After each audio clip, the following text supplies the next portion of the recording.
قیامت سے پہلے ایک ہوا چلے گی جس سے سارے اہل ایمان مر جائیں گے.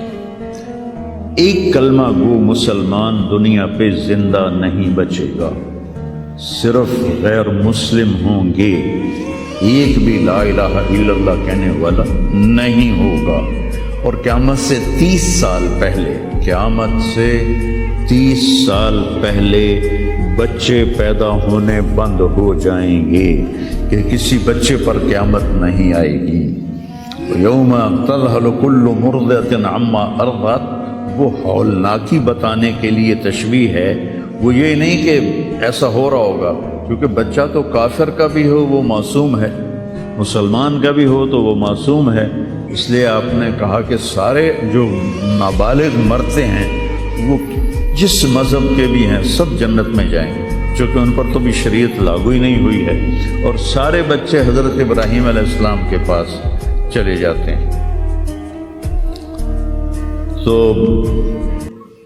تو حدیث پاک میں آتا ہے جتنے اہل ایمان کے بچے بالغ ہونے سے پہلے، پیدا ہونے سے لے کر 15 سال سے پہلے تک جو فوت ہو جاتے ہیں، سب حضرت ابراہیم علیہ السلام کے پاس ہوتے ہیں.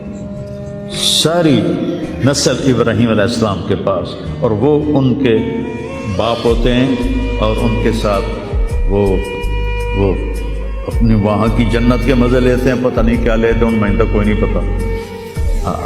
بس آپ نے اپنے بیٹے کے بارے میں فرمایا، حضرت ابراہیم رضی اللہ تعالیٰ عنہ علیہ السلام، چونکہ وہ ابھی ماں کا دودھ پیتے تھے، ان کا انتقال ہو گیا. تو آپ نے فرمایا اللہ تعالیٰ نے جنت میں ایک حور کو مقرر کر دیا ہے ابراہیم کو دودھ پلانے کے لیے. سبحان اللہ. اور کسی بچے کے بارے میں ایسی بات نہیں ہے. قیامت 30 اور 30 سے اوپر کی عمر کے لوگوں پر ہوگی، اور وہ جانوروں کی طرح ہوں گے، سڑکوں پہ زنا کریں گے. پوری ویڈیو ضرور سنیے اور ایمان کو تازہ کریں. لنک ڈسکرپشن میں ہے.